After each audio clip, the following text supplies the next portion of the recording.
whisper that even the revolutionary bankers are half repentant and look gloomy.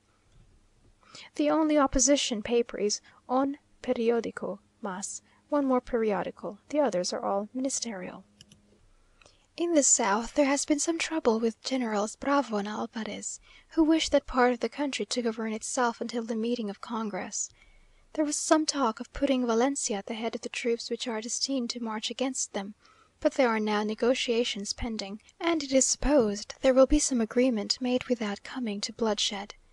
It is said that orders were sent to General Almonte to leave the republic, and that he answered the dispatch with firmness, refusing to acknowledge the authority of Santa Anna. General Bustamante, who is now in Guadalupe, intends to leave the scene of his disasters within a few months. C n paid him a visit lately, and though scarcely recovered from his fatigues both of body and mind, he appears cheerful and resigned, and with all the tranquillity which can be inspired only by a good conscience, and the conviction of having done his duty to the best of his abilities. As for us personally, this revolution has been the most inconvenient revolution that ever took place, doing us all manner of mischief, stopping the sale of our furniture, throwing our affairs into confusion, overthrowing all our plans, and probably delaying our departure until December or January. But in these cases every one must suffer more or less, and meanwhile we are surrounded by friends and by friendly attentions. It will be impossible for us to leave Mexico without regret. It requires nothing but a settled government to make it one of the first countries in the world. Santa Anna has much in his power.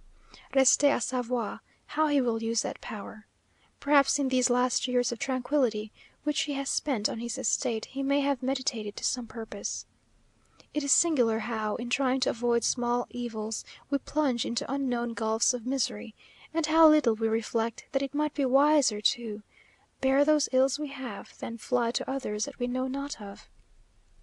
Every one has heard of the abuses that produced the first revolution in Mexico, of the great inequality of riches, of the degradation of the Indians, of the high prices of foreign goods, of the Inquisition, of the ignorance of the people, the bad state of the colleges, the difficulty of obtaining justice, the influence of the clergy, and the ignorance in which the Mexican youth were purposely kept. Which of these evils has been remedied? Foreign goods are cheaper, and the Inquisition is not, but this last unchristian institution had surely gradually lost its power before the days of the last viceroy. But in the sacred name of liberty every abuse can be tolerated. O fatal name, misleader of mankind! Phantom, too radiant and too much adored! Deceitful star, whose beams are bright to blind, although their more benignant influence poured the light of glory on the Switzer's sword, and hallowed Washington's immortal name. Liberty, thou when absent how deplored, and when received how wasted, till thy name grows tarnished, shall mankind ne'er cease to work thee shame. Not from the blood in fiercest battle shed, nor deeds heroical as arm can do, is the true strength of manly freedom bred, restraining tyranny, and license too, the madness of the many and the few. Land whose new beauties I behold revealed, is this not true, and bitter as 'tis true? The ruined fane, the desolated field, the ruffian haunted road, a solemn answer yield.